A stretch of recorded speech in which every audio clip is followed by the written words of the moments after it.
Bonjour à tous, chers amis. Aujourd'hui, on commence le chapitre 13, la Igor Kodesh 13 de Tanya, de Gata Kodesh. On passe tout à fait sur un autre sujet, ce qu'on a vu jusqu'à présent. Et là, on va parler aujourd'hui du relationnel. Du relationnel qui est, parfois, les gens se disent comment ça se fait qu'on est si différents l'un de l'autre. Pourquoi il y a tellement de contradictions entre une personne et une autre. Et dans un couple, est-ce que ça va changer ou ça ne va pas changer? Quand est-ce que lui va changer? Quand est-ce qu'elle, elle va changer? Aujourd'hui, on va voir cette lettre magnifique sur deux cours, sur la différence justement qu'il y a entre les personnes de chesed et les personnes de gvura, personnes de bonté et les personnes de rigueur. On verra quelle est la partie idéale, et pas seulement la partie idéale, j'allais dire, quelle est la manière idéale d'être. Alors on va dire, il y a des gens, est-ce que d'abord on peut changer qui nous sommes? C'est ce qu'on va voir aussi. Est-ce qu'on peut changer notre trait de caractère ou pas? Ou bien, malheureusement, il y a des gens qui vont dire, t'es né comme ça, tu resteras comme ça, tu ne veux pas travailler sur ta personne. Alors, c'est pas travailler sur ta personne, parce qu'on sait très bien que la Chassidut nous apprend l'importance de travailler sur son trait de caractère. C'est ce qu'on va voir justement aujourd'hui. Des fois, tu as un couple que quand tel et tel se sont mariés ensemble, tout avait l'air parfait. Mais avec le temps, ils commencent à se débattre. Jusqu'à ce qu'il y ait un trou, un fossé qui s'est créé entre eux. Même la clim ou le chauffage est devenu une raison de discorde. Tu as la femme qu'elle ne comprend pas comment ça se fait qu'il laisse la fenêtre ouverte. Il laisse la clim ouverte alors que la fenêtre elle est encore ouverte, alors qu'il n'y a personne dans la chambre. Pourquoi tu laisses le chauffage allumé s'il n'y a personne? C'est juste du gaspillage total. Et elle crie en s'énervant. Le mari de l'autre côté ne comprend pas pourquoi tu es si radine que ça. C'est ce qu'on appelle une radine chronique. Laisse-moi vivre. Qu'est-ce qu'il y a? Si le chauffage il est allumé, il n'y a personne dans la chambre. C'est bien, tu chauffes les murs, que ça dérange. Chauffe les bancs. Tu as le droit de chauffer les bancs. Maintenant, la vérité, c'est quoi? La vérité, c'est que la clim, bonjour, la clim, c'est juste, on va dire, la partie du iceberg qui découvre les débats difficiles qu'il peut avoir sans cesse entre ces couples. C'est monsieur et madame qu'ils n'arrêtent pas de débattre et tu te demandes la question à chaque fois, quand est-ce qu'ils vont arrêter de débattre? Pourquoi le deuxième côté doit toujours dire le contraire du premier? Et ça, c'est ce qu'on apprend aujourd'hui. On commence à parler un cours sur le relationnel, très riche. Relationnel, qui est pourquoi nous sommes différents. Pourquoi il y a des différences entre l'un et l'autre. Pourquoi, dans un couple, et c'est pas seulement dans le couple, on verra essentiellement dans le couple, pourquoi chaque fois, on attend à l'autre de changer. C'est 13, exactement, très riche. Deux cours qu'on aura dessus, qui nous apprend sur le relationnel entre les uns et les autres, entre l'empathie, pas seulement avec le mari et la femme, mais dans la société en général. Comprendre les différences, pourquoi Dieu nous a créés différents, et comment ça se fait que parfois on essaye toujours, on veut toujours être différent, changer, et après on se demande la question, est-ce qu'on peut changer? Est-ce qu'on doit changer? Est-ce qu'on est fait seulement d'un critère, d'un caractère ou pas? C'est une lettre fondamentale, richissime. Et le premier cours qu'on a aujourd'hui va d'abord nous expliquer pourquoi on débat sans arrêt. Et est-ce que le deuxième côté peut vraiment changer? Et est-ce qu'on peut vraiment s'arranger? Est-ce qu'on est compatible avec quelqu'un qui est différent de nous? On va voir aujourd'hui, et la semaine prochaine si Dieu veut, la différence fondamentale entre les humains, d'après la Torah du Sod, qui est la Kabbalah et la Chassidut, et on va apprendre à se connaître soi-même. Et surtout, à pouvoir se détecter qui je suis et les gens qui nous entourent. D'abord, comprendre quelle est la racine des conflits entre les humains, entre les êtres humains, entre un couple et dans les humains en général. Il y a beaucoup de choses qui influencent sur la personnalité d'une personne et qui font qu'on a des décalages entre les uns et les autres. Ça peut être l'éducation, ça peut être les habitudes, ça peut être la compréhension du monde, ça peut être la société dans laquelle on vit. Mais ça, c'est des choses que tu as acquis à travers la vie. Et en règle générale, c'est des choses qu'on peut changer avec un travail personnel. Mais le noyau fondamental de la personnalité d'une personne est inné et il n'est pas acquis. Et ça vient ancré avec la source de la neshama, de l'âme que Dieu t'a donnée. Torah dans Bereshit te dit, l'homme il a été créé Betselem Elohim à l'image de Dieu. Tania chapitre 2 et 3, on a vu qu'on peut revoir sur Torah.fr, Chelek Elokam Imal Mamash. Ta neshama, c'est une parcelle divine. Ça veut dire, ton ADN, ta neshama vient avec des traits de caractère divins. Et les traits de caractère que tu as découlent directement de la neshama que tu as. Chaque neshama que Dieu nous a donné vient d'un autre trait de caractère de Dieu. Et ça, c'est la source numéro 1 des différences dans le trait de caractère que nous avons. Donc d'abord, il faut le savoir. Et une fois que tu le sais, il faut le comprendre et il faut l'accepter. Deuxièmement, tous les différents midot, les différents attributs que Dieu a créé le monde avec, on a déjà vu plusieurs fois dans le Tanya, ils se divisent entre deux catégories majeures, droite et gauche, qui amènent, comme on l'a vu dans les cours précédents, chesed et din. On va rentrer dans les détails dans les prochains cours si tu veux. La bonté et la rigueur. Et c'est pour ça qu'aujourd'hui, si on catalyse, on va catégoriser les humains, on a deux grandes bases, deux grandes sortes d'humains, caractères différents, en fonction de la racine de leur neshama, des hommes de chesed et des hommes de din. Ça ne veut pas dire que c'est tout l'un, tout l'autre. On va dire les grandes lignes. D'accord? Chesed et din, qui veut dire bonté et jugement. Il y a énormément de différences entre un couple, entre un mari et une femme, qui découlent justement de ce détail. Du fait qu'un des partenaires vient du côté chesed, et l'autre vient plutôt du côté din, qui est la rigueur. Pourquoi l'un dit toujours le contraire de l'autre? C'est pas parce qu'il cherche la mouche, juste parce que tu as dit oui, je dis non. C'est pas parce qu'il veut forcément être le contraire de l'autre. Mais c'est parce que chacun, avec ses lunettes, voit le monde de manière différente. Il pense de manière différente. À cause de la différence fondamentale qui basait sur la source de la neshama qui est entre l'un et l'autre. Mais non. Ce noyau fondamental du caractère d'une personne, c'est pas un choix.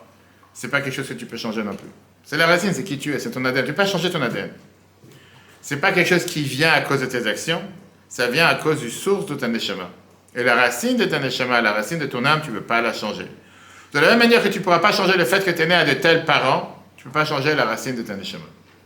Bien sûr, on va voir, on a le devoir de travailler sur ses habitudes.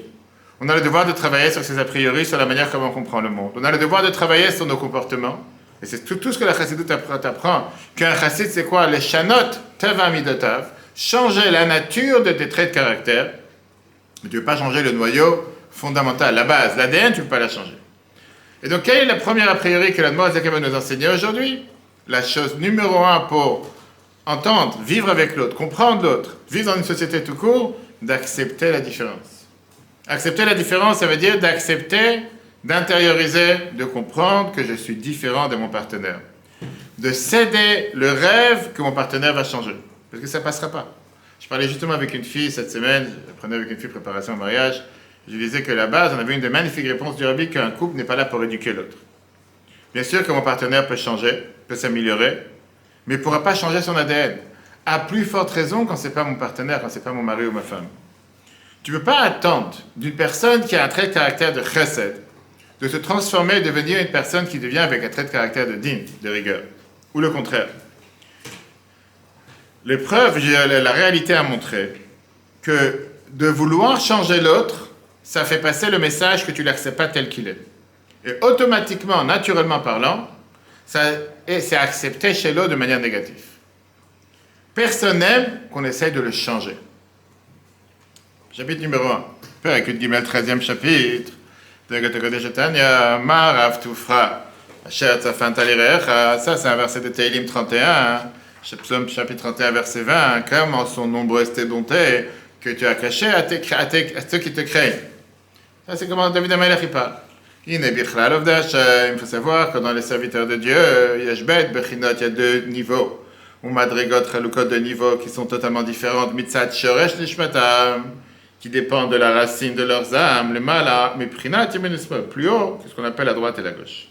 Fameuse histoire que la Gemara nous raconte. La Gemara Ta'anit, chapitre, page 21. Rabbi Eliezer, le fils de Rabbi Shimon Bar Yochai, il a rencontré quelqu'un de dégoûtant, quelqu'un de moche dans la rue. Cette personne s'approche de Rabbi Eliezer et lui dit Shalom Alecha, Rabbi. Bonjour, maître. Rabbi Eliezer ne lui répond pas. Et à la place, il dit Kama mechoar otoaish, comment t'es moche? Est-ce que tous les gens de ta ville sont aussi moches que toi? Voilà, nous raconte. Viens, répond cette personne. Et il répond à Rabbi Eliezer en lui disant Lech leuman shasani. Va voir l'artisan qui m'a créé et dis-lui Kama mechoar klizeh shasita. Comment est moche l'ustensile que tu as créé. Ce qu'il a voulu lui dire. Va voir Dieu qui m'a formé. Dis-lui comment il m'a créé moche. Rabbi Eliezer, fils de Rabbi Shimon, il a compris qu'il a fait une faute. Il lui a demandé pardon. L'autre, il a dit non, je ne suis pas d'accord à demander pardon. Je ne suis pas d'accord à te pardonner. Et il l'a accompagné jusqu'à la ville où il est arrivé. Et il voulait que tout le monde dise ah, ça c'est la personne que vous venez honorer, ce grand rabbin. Vous savez comment il comporte, comment il regarde les créatures de Dieu. Après qu'il a beaucoup supplié, il a été d'accord de lui pardonner en lui disant j'espère que ce cas ne va pas se reproduire. C'était quoi la vanne de dire ça? Pourquoi il a dit c'est pareil? Je vais te répondre. Quand tu connais, on n'a pas le temps de développer toute la Gemara, mais quand tu connais l'histoire de Rabbi Shimon Rabbi Eliezer, c'était justement toute la différence que quand ils sont sortis de la grotte au départ, après 12 ans, Il n'était pas capable de voir des gens qui travaillaient au lieu d'apprendre la Torah. Il a commencé à brûler les gens vivants, etc., etc. Et Rabbi Shimon qui l'a canalisé en lui disant, dis-moi, tu es sorti dans ce monde pour détruire le monde que Dieu a créé. Il y a des choses sur terre que même si je pense que tu es un clochard et je pense que tu es quelqu'un de moche, je ne suis pas obligé de te dire en face. Encore une fois, Rabbi Lazare, il voyait les choses à l'état pur. Et dans sa tête, la manière de voir les choses, c'était non, quelqu'un qui travaille, il n'a pas le droit d'exister. Rabbi Shimon lui dit, c'est pas pour ça qu'ils se remontrés dans la grotte encore un an. Il lui dit, écoute, c'était là pour détruire le monde que Dieu l'a créé, va te cacher, tu n'es pas là pour vivre sur cette planète. C'était une manière de voir les choses, on va dire, de l'état pur. Mais tu ne peux pas voir les choses de l'état pur. On vit dans un monde où tu es obligé de ce qu'on appelle d'intérioriser l'autre, d'incorporer l'autre, de comprendre l'autre. Et il n'y a pas que toi sur terre, tu n'es pas dans une jungle, va vivre dans la jungle, tu vas vivre tout seul, tu seras tranquille. Qu'est-ce qu'il a répondu, Rabbi Lazare? C'est comme il a les chemins. On va y arriver, on va y arriver. On va y arriver, on va parler de cette histoire aussi. Qu'est-ce qui s'est passé juste après? Rabbi Lazare, il a dit, Leolam ye adam rach kakane ve'al yei kashe ke'eres. Il faut qu'un humain soit toujours tendre comme un roseau et pas dur comme un cèdre. Quelle est la leçon qu'on apprend? Un cèdre, bois de cèdre. Qu'est-ce qu'on apprend ici? De la même manière que ton visage arrive d'en haut, de l'artisan qui t'a créé, il n'y a pas lieu de se moquer de ton visage. Oui, tu vas me dire, aujourd'hui, on fait la chirurgie plastique. Ok, je peux te dire qu'il y a des gens qui font la chirurgie plastique qui sont 1000 fois plus moches que ce que c'était avant et qui continuent à payer des centaines de milliers d'euros, et c'est pas plus, en pensant que... Parce qu'ils ont tel complexe, et un jour, il va savoir combien d'ennemis je me suis attrapé maintenant avec le live, mais c'est pas grave, ils ont un tel complexe. Maintenant, il faut que je remonte cette sourcil, il faut que je remonte ce coin de joue, je remonte ce coin de nez, et ça, on n'en finit plus, c'est un engrenage que c'est sans fin. Après, ils vont en Turquie, ils vont ailleurs, et après, ils se disent, regarde, combien on a été déformés, on n'a pas sûr qu'ils se retournent, bref, j'en passe. De la même manière que tu ne peux pas changer ton visage, parce que c'est l'artisan qui t'a créé comme ça. Il n'y a pas lieu de se moquer de ça. Le trait de caractère que tu as vient aussi de l'artisan qui t'a créé. Il n'y a pas lieu de l'annuler. Mais non, ça vient du Shoresh Hanshama, de la racine de l'âme que tu as. Et donc, vaut mieux l'accepter tel qu'il est et trouver comment l'exprimer de manière positive et pas de manière négative. C'est ce qu'on va voir dans la deuxième partie du cours. Donc après que le Moazaken te met les bases, en te disant que les différences et les divergences entre les uns et les autres viennent de la racine de l'Anshama, puisqu'on a des Neshamot différentes qui sont en règle générale divisées en deux groupes, Yamin et Smol, droite et gauche, Chesed et Din, qui est la bonté et la rigueur. Maintenant, il te demande, quels sont les différents vraiment groupes? On va voir aujourd'hui, on va apprendre à se connaître, très riche. Les différents caractères, les différentes compatibilités vont nous aider à comprendre et à caractériser les gens qui nous entourent, en sachant, est-ce que la personne qui m'entoure, c'est un homme de Chesed ou un homme de Din? Est-ce que ma femme, c'est une personne de Chesed, une personne de Din ou le contraire? D'abord, la Moazaken rentre dans trois catégories majeures généraux. Il y a ce qu'on appelle la collaboration face à la confidentialité. Il y a des gens qui aiment partager tout de ce qui se passe avec eux. Il y a des gens qui aiment beaucoup plus être vivre en interne, introvertis et confidentiels. Rien qui sort de chez eux. Tu ne sais pas de ce qu'ils ont fait hier, ce qu'ils ont fait ce matin. Il y a des gens que chaque détail, c'est sur Facebook, TikTok, Snapchat. Mais c'est pas seulement possible. Dans la vie de tous les jours, ils aiment parler de leur vie, parler de tout, etc. Deuxième catégorie, le Moazaken te parle, il y a ce qu'on appelle l'extravagance face à la frugalité, qui est dépenser sans limite face à celui qui va mettre de côté sans limite. Et après, troisième catégorie, troisième critère, la flexibilité face à la rigidité. Et il va rentrer dans les détails. Et on va dire ça, ce sont des choses qui s'expriment dans les services de Dieu et qui s'expriment dans la vie de tous les jours. Et après, tu vas faire une liste. Je me suis amusé, je l'ai fait en préparant le cours entre moi et ma femme. Et fais une liste sur le papier, dis-toi où je me situe ici et où ma femme se situe. C'est très riche, parce que ça apprend à connaître une personne. Même si je suis marié depuis 27 ans, on peut apprendre tous les jours. Le Moazaken va te dire, il n'y a pas ici de noir et blanc. Parce que tu peux parfois avoir ce qu'on appelle des critères contradictoires. Et parfois, tu peux avoir une difficulté à faire le diagnostic. Mais il faut savoir qu'il y a des critères qu'on acquis en fonction de l'éducation que tu as eue, des habitudes que tu as eues, de la manière de voir le monde. Je vais te dire, il y a des gens que je ne peux pas les entendre. Clairement. Pourquoi je ne peux pas les... Parce que chaque fois qu'ils ouvrent la bouche, ça doit être négatif. Sur tout et n'importe quoi. Mais vraiment, c'est... Dès que tu dis un mot, quoi que ce soit, c'est des choses neutres. Il faut que tu trouves le mal, le négatif qu'il y a dedans. C'est fatigant. Des fois, tu te dis stop. J'en ai marre de parler des gens pareils. Il n'y a pas, tout est noir. Et tu as des gens que tout est ok. Il y a un problème, pas grave, on va trouver la solution. Tout est facile. Et des fois, tu te dis, mais je ne peux pas m'entendre avec quelqu'un de noir. C'est pas possible, c'est fatigant. Ok. Après, il y a des conceptions du monde. Il y a la société dans laquelle quelqu'un vit. Et après, comme on va voir, il y a des critères qui dépendent de la personnalité de la personne. Et le Moazaken te donne une devise très simple. Le test, pour pouvoir faire ce diagnostic, c'est pas ce que tu fais qui compte, mais qu'est-ce que tu aimes faire, qu'est-ce qui te donne plaisir. Et de l'autre côté, qu'est-ce qui te brise, qu'est-ce qui te fait mal. Tu peux avoir quelqu'un qui donne beaucoup de zakat, mais quand il voit que l'argent il est gaspillé, pas de zakat maintenant, que quelqu'un gaspille de l'argent, ça le brise. Tu peux avoir quelqu'un qui fait énormément attention à l'argent parce qu'il a grandi chez des parents qui sont sortis de la Shoah, qui n'avaient rien, mais qu'il a un kiff de dépenser sans limite. Et pourtant, il fait attention à chaque centime. On a vu ça chez le Rabbi. Il donnait des sommes de tzaka astronomiques.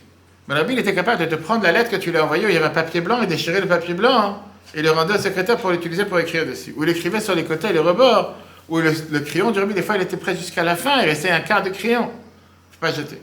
Les tables qui n'étaient pas utilisées, le Rabbi déchirait pour les rendre. C'est des choses, des fois, extrêmes, que tu dis, mais c'est impossible. Pas le Rabbi de Lubavitch. Et le Rabbi criait comme quoi, il n'y a pas lieu de jeter de l'argent de la tzaka. Il n'y a pas lieu de... Pourtant, c'est quelqu'un qui était capable de faire des choses grandioses. Non. Rentrons dans le premier critère. La première caractéristique qu'on a dit tout à l'heure, c'était quoi? C'était la collaboration face à la confidentialité. Des gens de Chesed Admor Zaken te dit, c'est quoi? C'est des gens qui sont ouverts, qui veulent faire partager à l'autre tout ce qui se passe sur eux. Ils peuvent très bien garder un secret, mais c'est très dur pour eux de garder un secret. C'est des gens qui aiment bien toujours être devant, toujours face à tout le monde, qui aiment toujours se montrer face à tout le monde, qui aiment toujours paraître, qui aiment toujours figurer, qu'il faut toujours qu'on parle d'eux, etc., etc. Et tu as des gens parfois dans les synagogues, on voit ça dans les Bate-Chabad aussi, tu as des fois des gens qui rentrent, qu'il faut que toute la synagogue soit au courant. Même si tu es en plein discours, tu es en plein Kriyat Torah, tu es en plein tefila, peu importe. La personne elle est rentrée, toute la chute, à part qu'elle sent l'odeur, parce qu'il y a le parfum qui sent à 200 km, tout le monde doit passer bonjour, comment ça. Il y a un rabbin qui parle, Kriyat Torah qui est venu. Ah, qu'est-ce que je suis rentré? S'il y a un des 200 personnes qui n'est pas au courant que je suis rentré, quelque chose qui ne va pas. Et tu as quelqu'un parfois qui rentre, tu n'as même pas rencontré qu'il y a une mouche qui est rentrée. Tu es un mort. Rien. Personne, rien. Il est assis dans un coin, il ne parle pas, il prend son livre, il prie. De l'autre côté, tu as des gens, on va dire, des gens qui sont, on appelle des gens de digne, c'est des gens de rigueur. C'est des gens qui sont tellement introvertis qu'ils cherchent à vivre dans leur monde intérieur d'eux-mêmes. Ils préfèrent rester toujours derrière. Ils préfèrent toujours rester privés. Et c'est tellement important pour eux, leur vie privée, qu'ils la gardent avec, on va dire, avec une telle, je dirais, une telle extrême, un tel excès, parce qu'ils préfèrent garder un secret que personne soit au courant de ce qu'ils font. Dans le service de Dieu, l'Admor Zaken te dit. C'est des gens de chesed qui aiment donner la tzaka, mais ils n'aiment pas donner la tzaka de manière cachée, de manière voilée. Ils veulent faire de la publicité, et ils seront contents que ça soit fait devant tout le monde, pas que ça soit fait de manière cachée. Des gens de din, c'est des gens qui vont donner la tzaka, mais de manière cachée. Ils préfèrent faire des choses qu'on appelle bitzniut, de manière, comment on appelle ça, pudique, sans que pas forcément, ils veulent faire la mitzvah sans que les gens soient au courant. Il y en a qui vont dire ça. Il y a des gens de din, des gens de rigueur, c'est des gens qui aiment bien faire ce qu'on appelle matan beseter, donner la tzaka de manière cachée. Des gens de chesed, ils aiment donner matan besenter, donner la tzaka au centre, que tout le monde réalise. Mais non, c'est pas seulement la tzaka, on va voir toutes les mitzvot. Tu as des gens de chesed qui aiment faire les choses de manière dévoilée, tu as des gens de chesed, des din, qui font les choses de manière cachée.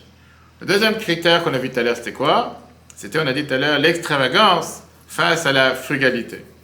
Et ça, c'est ce qui est le plus classique et le plus répandu dans la société.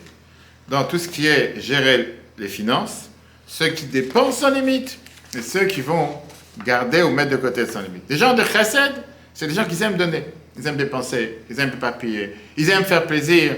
Et ça, parfois, c'est un besoin personnel. Même si la personne en face n'est pas prête de recevoir ou ne veut pas recevoir. Ça ne les dérange pas de laisser la clim allumée, comme on l'a dit tout à l'heure, même s'il n'y a personne dans la chambre. Comme tu as des jeunes des Yeshiva, c'est Shabbat, tu avais 3 jeunes des Yeshiva qui sont venus à la maison. Ils n'ont pas la notion de fermer la lumière quand ils sont de la chambre. Ils n'ont pas la notion de fermer la clim. Il y a quelqu'un qui paye les factures. Ils disent, laisse tomber, laisse allumer toute la journée. Il n'y a personne, pourquoi pas? Maintenant, ou bien ils sont très capables de préparer à manger en abondance, même s'ils savent que la moitié va aller à la poubelle. Pour eux, ça c'est une manière d'être lâche. Non, je sais pas. De l'autre côté, des gens de din, c'est des gens qui sont très calculés. Ils sont très, on va dire, pas seulement qu'ils mettent de côté, mais qu'ils vont donner la zakat juste où il faut. Ils sont prêts à sortir des grandes sommes, mais ils veulent les donner à la bonne adresse. Ils veulent que ça soit justifié à leurs yeux. Dépenser en vain, c'est incroyable. Qu'est-ce que ça veut dire? Pourquoi gaspiller? Tu peux encore utiliser ce papier, pourquoi tu vas le jeter? Pourquoi tu peux utiliser cette fourchette, pourquoi tu vas la jeter? Pour eux, même dépenser des petites sommes, comme par exemple une lampe qui brûle en vain, c'est une raison pour devenir fou et commencer à crier et faire une crise dans le service de Dieu. Moi, c'est la même chose. Les gens de chesed, cherchent à donner la tzaka sans limite. Ils n'aiment pas faire un calcul, combien ils ont gagné, maaser, pas maaser. J'ai quelqu'un qui m'envoie, par exemple, une fois par mois le maaser.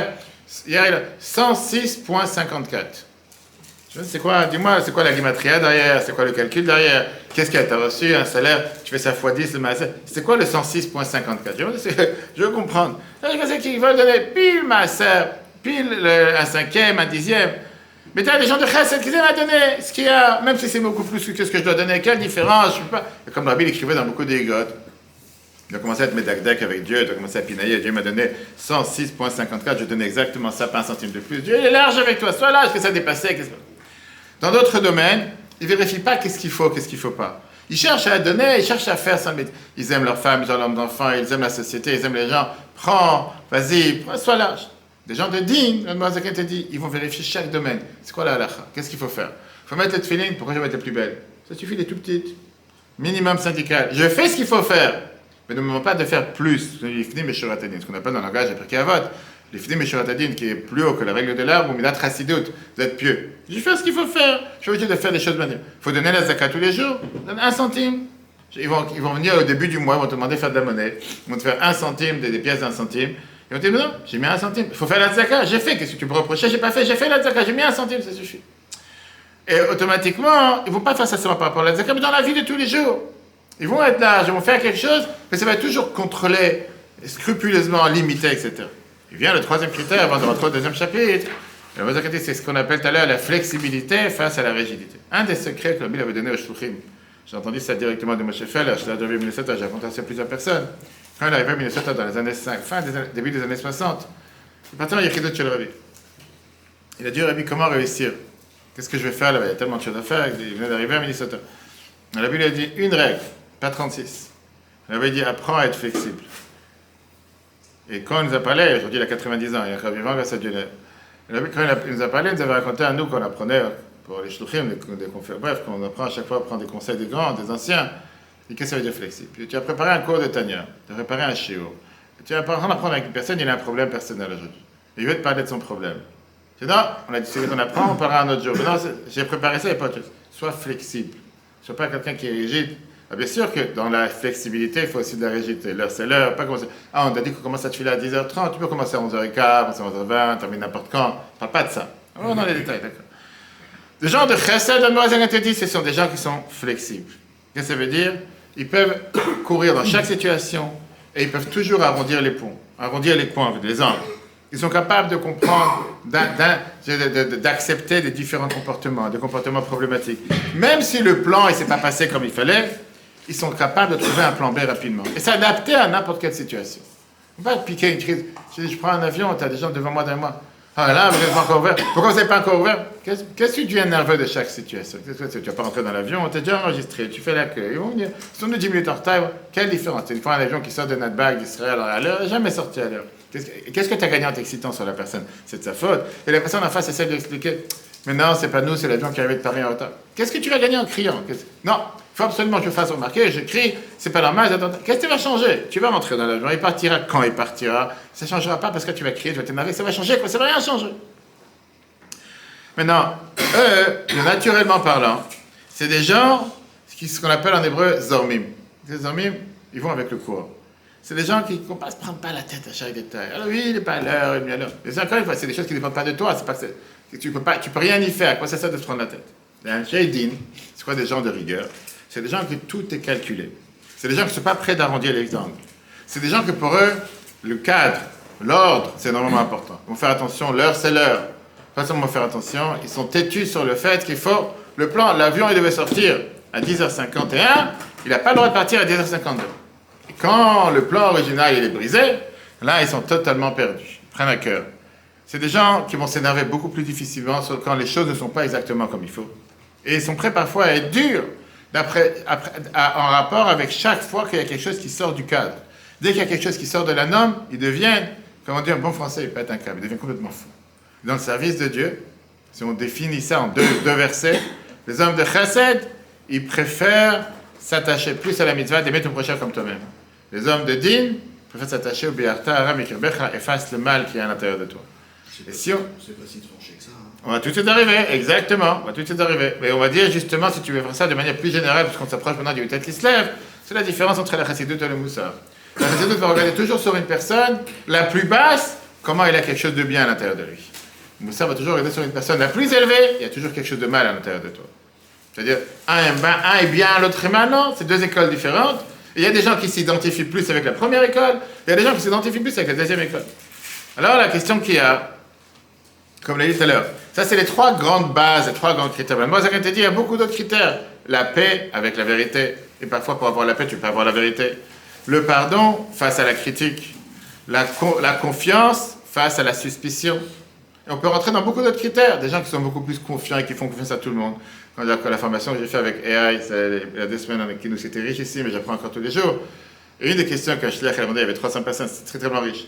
Aujourd'hui, que ce soit dans ChatGPT ou d'autres, surtout dans ChatGPT, tu as ce qu'on appelle les connecteurs. C'est quoi les connecteurs? C'est que tu peux connecter ton Google Drive, tu peux connecter ta boîte Gmail, tout, et c'est tellement riche que tu peux détecter, par exemple, tu peux chercher, connecte ton Gmail, ton compte Gmail à ChatGPT, tu peux demander, cherche-moi un email que j'ai reçu il y a 10 ans avec telle phrase, je ne me rappelle pas le trouver. Au lieu de commencer à regarder tous tes emails, en 2 secondes, il te trouve. Et beaucoup d'autres choses comme ça. Un des grands intelligents qu'il y a dans la salle, il demande en disant, mais est-ce que c'est sécurisé tout ça? Il va savoir où ça va et qu'il va aller voir les Chinois à Taïwan. Et qu'est-ce qu'il a répondu? Un des plus grands professionnels qui travaille dedans depuis 2007. Et tu veux vraiment la réponse? Un mot, il a fait. Il n'y a rien de sécurisé sur la planète. Il a bien répondu. Tu penses vraiment, si tu passes dans la rue, je t'ai filmé chaque coin de rue, t'es refilmé 1000 fois. Tu passes à l'aéroport, tu peux passer 100 fois, tu vas à New York, remets tes doigts, remets ta truc. Ils ont 10 000 photos de moi. Qu'est-ce que j'ai pas changé en 10 ans? Reprends ta photo, reprends tes doigts. Il n'y a pas de sécurité. Rien. Ah, bien sûr, quelqu'un qui fait les choses tordues, il a un problème. Quelqu'un qui fait les choses, qu'est-ce qu'ils vont chercher dans tes emails? Et il a répondu une réponse. Et donc ça, mais tu as des gens qui font confiance. Et tu as des gens qui sont suspicieux sur chaque chose. Chaque chose suspicieux, ils vont t'effacer un mot, ils t'envoient un truc, ils t'effacent le nom, pas voir. Tu crois vraiment que Google n'a pas vu tes trucs, il ne connaît pas ce qui se passe dans ton portable jusqu'à présent. Alors là, avant de passer au deuxième critère, tu te demandes. Et si tu réfléchis un instant, comment tu te caractérises? Je suis un homme de chesed ou je suis un homme de din? Et comme tu as dit justement, on va voir, parfois, tu as des gens qui sont un mix des deux. Ça arrive. Des gens qui sont bipolaires. Oui, arrive. Deux. La mose commence à détailler. Prinat small, c'est quoi les gauches? Au passage, ce qui est bizarre, c'est que quand tu parles de la gauche dans le monde, en France, en Amérique, c'est des gens qui sont beaucoup plus dépenseurs. C'est pas des gens qui sont radins. Alors que dans ce qu'on apprend dans Internet, c'est le contraire. Mais dans la vérité, c'est quoi? C'est des gens qui sont radins avec les riches. Mais les socialistes, la gauche, c'est quoi? Il faut donner les aides, il faut donner à n'importe qui, n'importe quoi. C'est parce que la mauvaise était ici, parce que la vérité, c'est fausse, parce que c'est des gens qui sont radins avec les riches. Il faut prendre des riches. Donc, je ne sais pas, on parle pas, c'est pas de cette gauche qu'on parle. C'est quoi le côté de gauche? Mais là, c'est le fait d'être, comme on dit, contracté, caché dans le service de Dieu. Comment j'ai tout? C'est écrit clairement dans le verset. Atzna alechet, c'est dans le Micha, c'était quoi? De pouvoir être Atzna alechet malakeresh, servir Dieu de manière voilée. Pas besoin que tout le monde soit au courant de ce que je fais. Bamistarim tifke, comme c'est écrit dans Yermia, que je pleure dans les cachettes, ou bien que le Osek Torah Baseter, celui qui apprend la Torah de manière cachée, parfois de manière dévoilée. Ou Kai Gavna. Non, Vein Mimid Azou, de cet attribut, Nim Shecha descend Gamken, Prinat Atzim Tumbak Vu Bavdachem, de ce trait de caractère. Vient aussi cette contraction et la limite dans le service de Dieu, comme on l'a dit tout à l'heure. Par exemple, Bitzaka. Dans la Tzaka, Liot Nidon Bes Egad. Je vais donner en fonction de ce que j'ai dans ma main. Vers mes basbez, je vais te dire, c'est écrit clairement que celui qui donne la Tzaka, allez, basbez, c'est un mechomesh. C'est écrit dans la Gemara Ktuvot, page 50, tu n'as pas le droit de donner plus qu'un cinquième. Même si on a déjà vu dans le Tanya, dans les autres chapitres. Comme quoi, la Moïse a dit qu'aujourd'hui, on doit donner la Tzaka pour acheter son âme. Et pour une maladie, tu vas donner sans limite. Pareil, spirituellement, tu vas donner sans limite. Ou Kari Gamna est pareil, mais Talmud Torah dans l'étude de la Torah, chez Haré Mitzot, dans les autres Mitzot, Dailo, ça lui suffit, chez Yotse et Dechovato. Je me rends quitte, Mechiyuv, Mefourash, chez Chivato à Torah. C'est ce que la Torah m'a obligé de faire. Beferouche, clairement, l'Ikvo a été de fixer devant apprendre la Torah. La Torah m'a dit par exemple dans Shulchan Aruch 246, il faut fixer un moment d'apprendre la Torah, un moment le matin, un moment le soir, ça suffit un moment. 5 minutes le matin, 5 minutes. J'ai fait la mitzvah. Tu peux pas me reprocher. L'oulav, j'ai mis 3 adassim, qui a dit qu'il faut en mettre 36, qui a dit qu'il faut en mettre 18. N'importe quel. Les tefilines, j'ai mis les plus petites tefilines, qui a dit qu'il faut mettre les plus belles. Chaque chose, je fais les choses de manière minimale. J'ai fait ma mitzvah, tu peux pas me reprocher. Prinat Yemin, c'est quoi la droite? Minata Chesed, ça c'est déjà la bonté, va être pashtout, c'est de pouvoir s'étaler, Bavodat Hashem dans le service de Dieu, Beitra Arvut avec largesse. Blitzim Tsum Vesterklal, sans contraction, sans voilage. Moi je sais qu'à tout, comme c'est écrit, va être un autre verset qui vient et qui te dit, je vais marcher de manière large, Télim 119. Quand David Amelech, il te dit, va être attrapé de manière large, que Pikoudé Khadarash, tu vas demander de faire les mitzvot, je l'ai fait de manière large. Ou Mimena, Nimshar, Gamken, de tous ces deux critères, vient se découler, Machamou, Rabbeinu Zichanam, ce qu'on dit nos sages. Zrok Mara Batalmidim. Jette de l'amertume dans les talmidim, qui veut dire parfois être dur avec les élèves, parfois ne pas être dur. Et la Morazaka te demande, c'est une question, ce qui est écrit dans la Mora, pourquoi venir, d'abord il faudrait avoir la partie de droite. Tu ne peux pas commencer à rentrer en classe, un prof, quand des fois des élèves te disent, je ne sens pas celui-là, je ne vais pas le sentir. Dès qu'il vient, tout le monde a peur de lui. C'est comme ça que tu vas attirer les élèves, tu vas d'abord essayer de rapprocher, de leur faire comprendre que tu es là pour les aider, pas juste là pour taper dessus du matin jusqu'au soir. C'est ce que la Morazaka les demande. Et pareil, dans la Prenat Yemin, c'est quoi? Dans le côté droit de Chesed, il n'y a pas de limite, il n'y a pas de contraction. Ven Ma'atzor, le Ruach Nidvato, il n'y a pas de barrière, il n'y a pas de limite à son être, c'est la manière comme il aime donner aux gens. Ben Bitzaka, soit dans la Zaka, Ben Betalmud Torah, soit dans l'étude de la Torah, Sharei Mitzvot, des autres Mitzvot. Velodailo, la tête de Revatul Bilvat, contrairement au précédent. C'est pas suffisant pour lui de faire les choses juste pour se rendre quitte.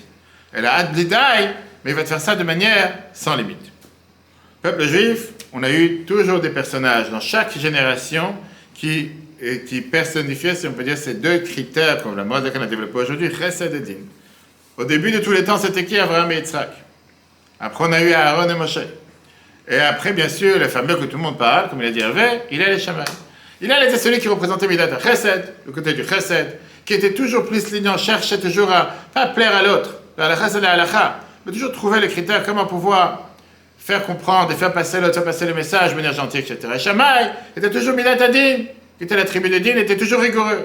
Hillel, tu mets dans la lignée qu'on vient de dire, s'attache à Aaron. Aaron aussi c'était un homme de Chesed. Et c'est pour ça que ce même Hillel, il te dit dans Pirkei Avot, chapitre 1, Mishnah 12, Heveh mitalmidav shel Aaron. Hillel, qui est un homme de Chesed, s'identifie avec les personnages de Chesed plus haut. Il te dit, si tu veux, il faut être un des élèves d'Aaron, qui aime la paix, qui court la paix, qui aime les créatures qui les rapprochent à la Torah. Femme. Est-ce que Yaakov, c'est l'équilibre?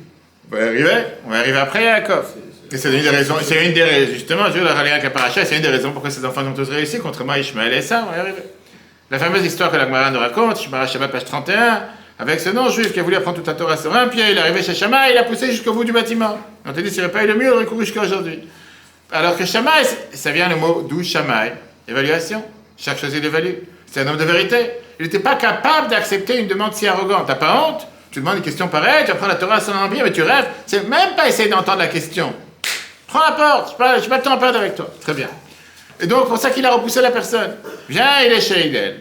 Et là, il lui dit, ce que tu n'aimes pas qu'on te fasse, ne fais pas aux autres, ça c'est toute la Torah. Tout le reste, c'est des commentaires, va apprendre. D'accord, Hillel, il n'est pas d'accord avec ce que Shammai a dit. C'est sûr qu'il est d'accord qu'on n'apprend pas la Torah sur un pied.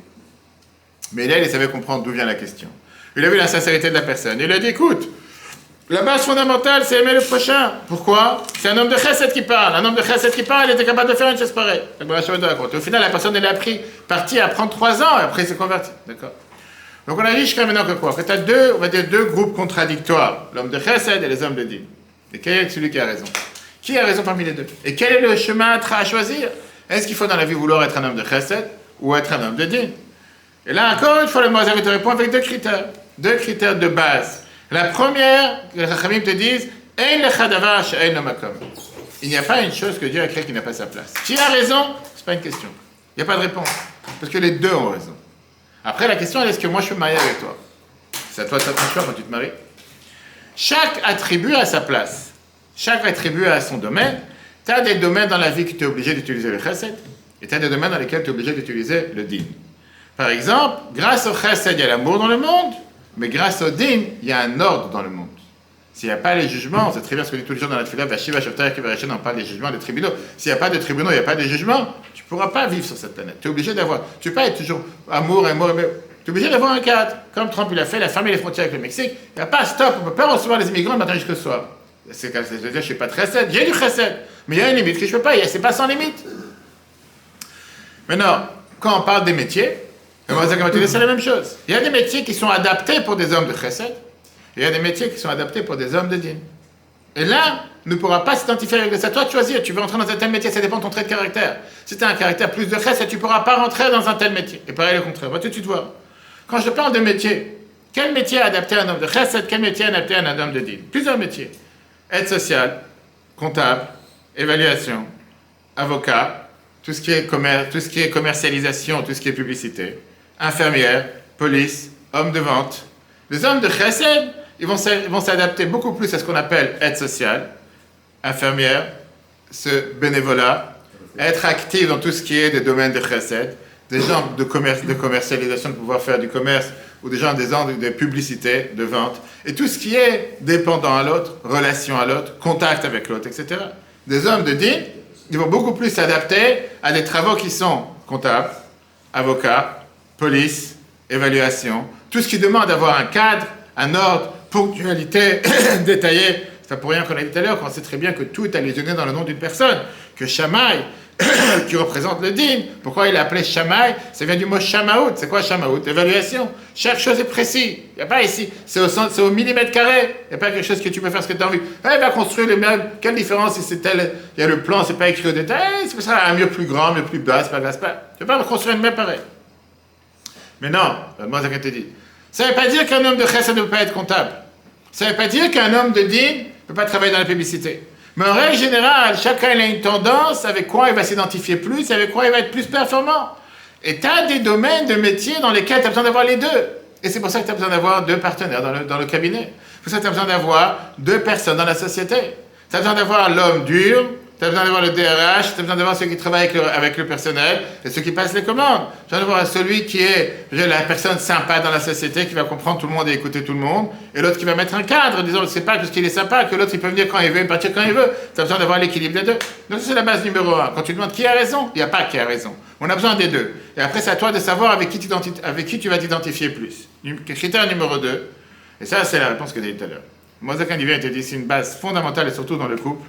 Tu dois toujours te dire, même si je suis un homme de chesed, je dois intérioriser, je dois aussi incorporer mon contraire. Dans la Kabbale, c'est ce qu'on appelle l'inclusion. En hébreu, itkalelut. Qu'est-ce que ça veut dire itkalelut? Malgré que les critères, comment Dieu l'a créé, le monde sont totalement différents et contradictoires, ils arrivent d'une autre source, Hashem Echad, on ne peut pas les séparer, parce qu'au final, ils viennent tous de la même source, ils viennent tous de Dieu. Donc ils sont forcément liés, il y a forcément une influence de l'un avec l'autre. Viens la Moshe te dit, c'est pas bon d'adopter un des critères de manière extrême, d'être dans l'extrême. Le Rambam te dit la même chose. Il ne faut pas être un kitsoni, il ne faut pas être extrême dans ce que tu fais et aller dans ça jusqu'au bout. Pourquoi? Parce qu'il reste, on va revoir tout de suite avec Abraham et Yitzhak, ça reste d'être destructeur, ça reste de faire des dommages et ça reste de ne pas être productif. Qui veut dire, c'est toujours bien d'utiliser n'importe quel critère de manière équilibrée. Et c'est pour ça que même si tu es un homme de chesed, tu dois aussi incorporer un peu de din. Même si tu es un homme de din, tu dois s'incorporer à l'intérieur de toi aussi le chesed. Comme Rambam te dit dans Ilchot Deot, chapitre 1, que le moyen le plus juste pour pouvoir réussir, c'est le derech ha-mitzvah. Qu'est-ce que c'est le derech ha-mitzvah? L'intermédiaire, on revient à Yaakov, de pouvoir avoir cet équilibre entre les deux. Et c'est ce qu'on a vu justement avec Beth Shammai et Beth Hillel. Malgré que Beth Shammai, en règle générale, il est toujours mahmir, il est toujours rigoureux. Et malgré que Beth Hillel, il est toujours plus mekil. On sait très bien que la Gemara te dit, il y a des choses qui sont mikoulé Beth Shammai ou michumbre Beth Hillel. Il y a des choses qui dépendent de l'édinim que Shammai il a décidé d'être plus léger et Beth Hillel il a décidé d'être beaucoup plus rigoureux. C'est-à-dire que chacun d'entre eux était capable aussi de voir que dans certains domaines, je ne peux pas être rigoureux, je vais être plus lignant. Et l'autre côté, pareil, à l'inverse. D'où on sait ça? La Gemara, Iduyot, chapitre 4, raconte par exemple avec un Betsa chez Nadav et Yom Tov, un œuf qui a été pondu pendant Yom Tov, que Beth Shammai te dit, tu as le droit de le manger. C'est beaucoup plus une kula, parce que c'est quelque chose qui a été nolad pendant Yom Tov, et Beth Hillel était le droit de manger. Donc il y a des choses dans lesquelles, c'est pas que c'était à 100% d'un côté et 100% de l'autre. Si on revient avec les trois critères qu'on a dit tout à l'heure par rapport à Chesed et Din, on va voir comment, justement, l'extrême, être extrême, ou être, extrême, dans ces différents critères, te rend ça problématique. Alors que si tu vas être capable d'intérioriser et d'incorporer, de diluer ton trait de caractère principal avec ton opposant, tu vas beaucoup plus réussir en trouvant le bien qui est à l'intérieur. Alors, reprenons les trois critères qu'on a dit tout à l'heure. Le critère numéro 1, c'était quoi? La compatibilité numéro 1, c'était la collaboration face à la confidentialité.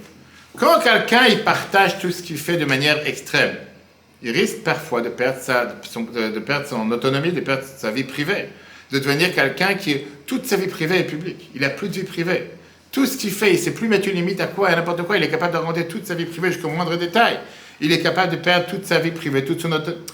Le fait d'avoir un équilibre fait en sorte qu'il peut partager, parce que c'est un homme de chesed, donc il faut qu'il s'expose, mais à un certain degré.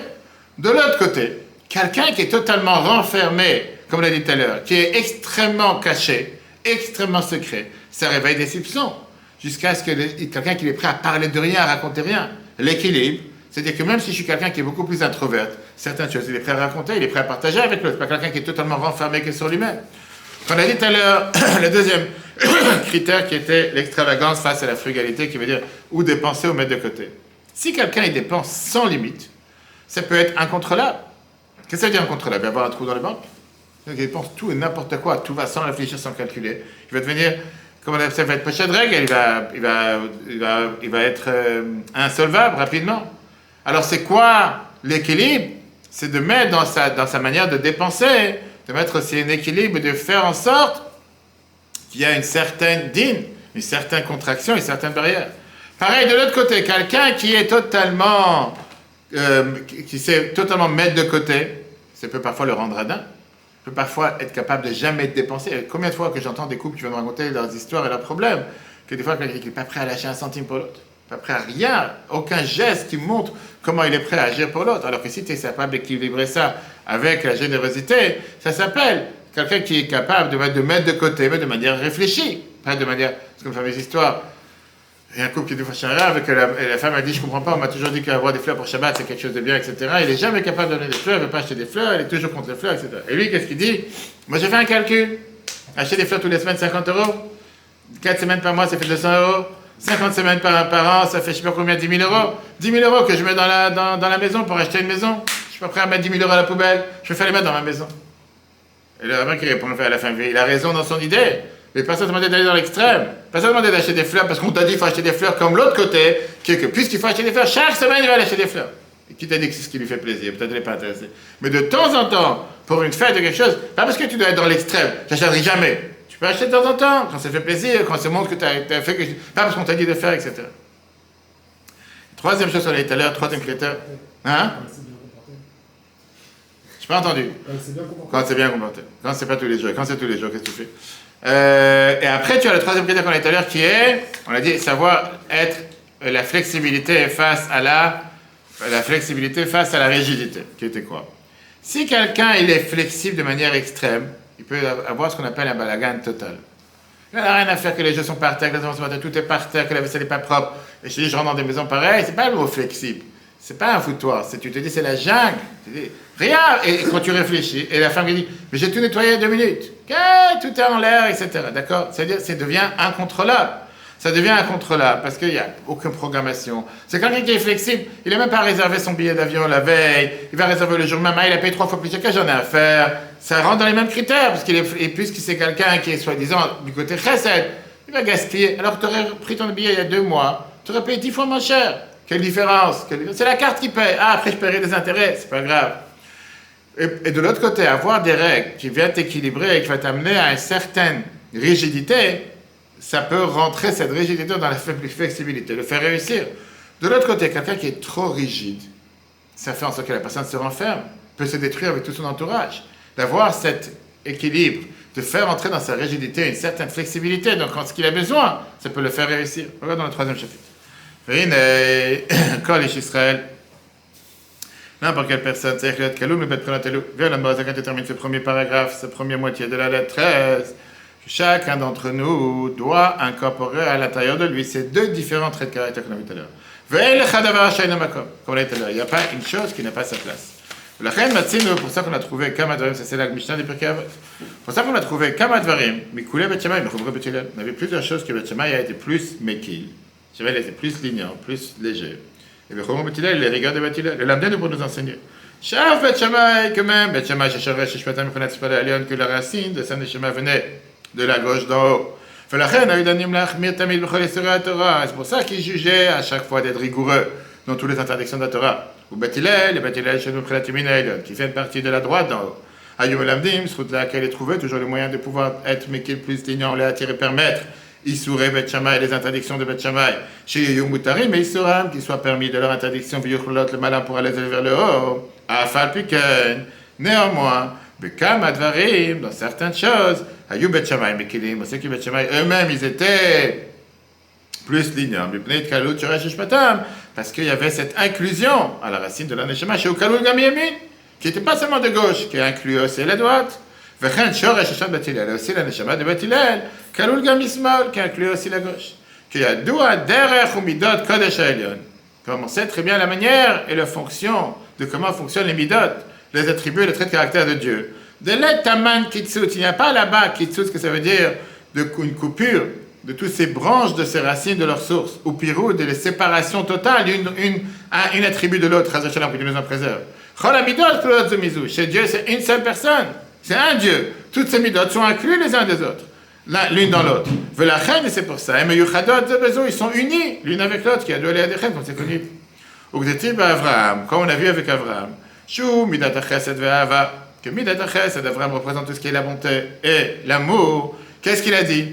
Dieu lui a dit, maintenant je sais que tu es quelqu'un qui craint Dieu. Comment craindre Dieu?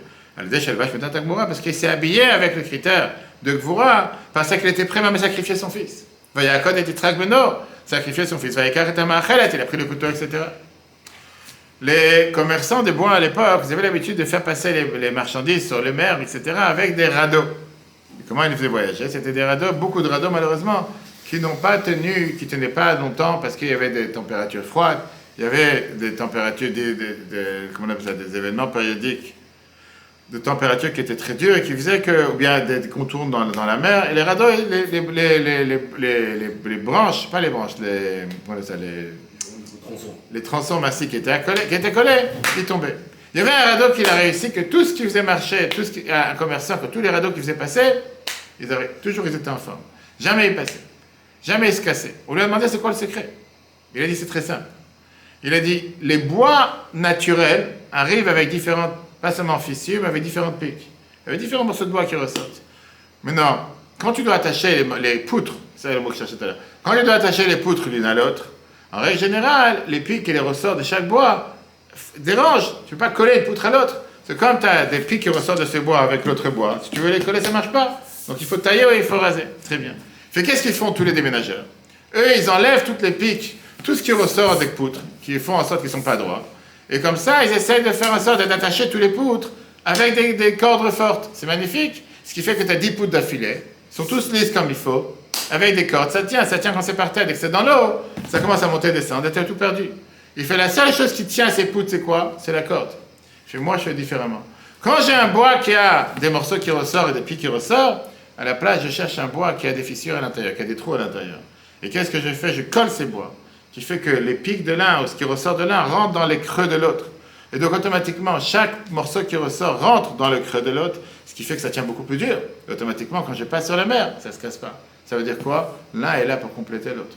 Je ne suis pas là pour être totalement rigide, et chacun avec sa caractéristique, et chacun il n'est pas là pour attendre d'autres et être équilibré avec l'autre. Alors revenons, exactement. Ouais, c'est le Tania d'aujourd'hui aussi. Revenons à ce qu'on a dit au départ. Maintenant, on va comprendre ces couples. Pourquoi ces couples avaient des conflits sans arrêt? Et ils se demandent sans arrêt pourquoi ça arrive, pourquoi? Et ils attendent à chaque fois, quand est-ce que mon partenaire va changer? Le Moazak termine sa tête en te disant 2 solutions. Première solution, accepte l'autre, accepte la différence. Comprends que le changement ne commence pas par un choix. Comprends que le fait que l'autre il est différent, c'est pas parce qu'il a choisi, ça commence de son échama. Maintenant, on peut changer des comportements, on peut changer des habitudes, mais tu ne peux pas changer ton ADN. Et donc, laisse tomber ce rêve que l'autre va changer. Accepte la différence, accepte et respecte la différence de l'autre. On ne parle pas bien sûr des choses de fou, des choses de contre la Torah, etc. La deuxième étape, qui n'est pas suffisante, c'est qu'a priori, si tu fais que ça, c'est a posteriori. J'ai pas le choix. Bon, j'accepte le changement, elle n'est pas comme moi, elle est différente de moi, qu'est-ce que je fasse? Non. Le mot, c'est que tu dis comprendre que la différence te complète. C'est ce que tu viens de dire qui veut dire. Le fait que nous sommes différents, ce n'est pas un problème, c'est une solution. Quand Dieu dit le Tov et Yot à Adam, Levado et Esel, Ezek, Kenegdo, ça veut dire que c'est pas bien que chacun soit tout seul. Parce que si chacun reste tout seul, on va aller avec mon trait de caractère dans l'extrême. Et aller dans l'extrême, ça peut être destructeur, ça peut faire que du mal. C'est quoi Ezek, Kenegdo? Je me marie avec quelqu'un qui est différent de moi, qui est capable de m'équilibrer dans ma caractéristique, qui est si je suis quelqu'un qui est que de chesed. Pas ça, je me marie avec quelqu'un de Gvura, ça va être une harmonie totale. C'est le Moazak explique dans Torah. Viens le Zohar, et là la réponse est arrivée. Le Zohar te dit clairement, regarde ce qui s'est passé les dernières semaines. Avraham, un homme de chesed, Sarah, un homme de din. Clair. C'est ce qui a fait des combats et des disputes sans arrêt entre eux. Bien sûr, on parle en langage comme nous on a l'habitude. Yitzhak, c'était un homme de din, Rivka, c'était un homme de chesed. Et ça a fait quoi? Le Zohar était dit, c'est pas que c'était contradictoire. Depuis le départ, Dieu l'a fait ça comme ça. Pourquoi? Parce que chacun était là pour équilibrer l'autre. Chacun était là pour mettre, qu'on appelle ça, de mettre du jus dans le caractère de l'autre. Dieu il fait en sorte que les couples, il y a un chesed et un din, pour qu'ils travaillent en équipe. Et que par ça, qu'on va s'équilibrer, on va arriver à l'harmonie. Maintenant, quand je comprends que la différence complète, j'arrête de regarder mon partenaire comme un problème et comme une menace, j'arrête de rabaisser son opinion à chaque fois et sa personnalité, et je commence à respecter ses paroles, et respecter et valoriser son idée. Avec ce respect mutuel, on trouve le troisième, qui est l'harmonie entre les deux, qui fait qu'automatiquement, on a cet équilibre entre les deux extrêmes. On va y arriver. La RHL, d'abord, c'était pas seulement un équilibre, c'était le fait qu'il était capable de céder l'un pour l'autre. On va voir aujourd'hui comment Léa a été capable de changer même le sexe de son enfant qui devait être un garçon qui est devenu une fille pour faire plaisir à sa Rachel. Ça, c'est notre c'est la paracha. Maintenant, la question qu'on va voir la semaine prochaine, si Dieu veut, c'est que si chacun d'entre nous doit incorporer les deux contraires, alors est-ce qu'il y a vraiment une différence entre un homme de chesed et un homme de din? Il n'y a plus, laisse tomber. On doit avoir l'harmonie, on doit avoir l'équilibre. Et après, on va voir surtout la semaine prochaine, parce qu'on va rentrer dans les détails avec les enfants, quel est le parent qui aime le plus? Un parent qui est indulgent ou un parent qui critique? Un parent qui laisse faire passer tout. Tu as eu un 5, laisse tomber, c'est très bien mon fils. Tu as eu un 2, encore mieux. Quelle est la différence? Ou bien quelqu'un que dès que son fils n'a pas eu un 10, il commence à piquer une crise. On verra la semaine prochaine, si Dieu veut, dans la deuxième moitié de cette lettre magnifique, qui est, est-ce que l'amour peut s'exprimer d'une ou d'autre manière? Et comment ça s'exprime de manière dévoilée et de manière cachée, comment réussir dans l'éducation? Une lettre richissime qui apprend le relationnel entre les humains. Le cours en replay sur etora.fr. Si Dieu veut, à la semaine prochaine.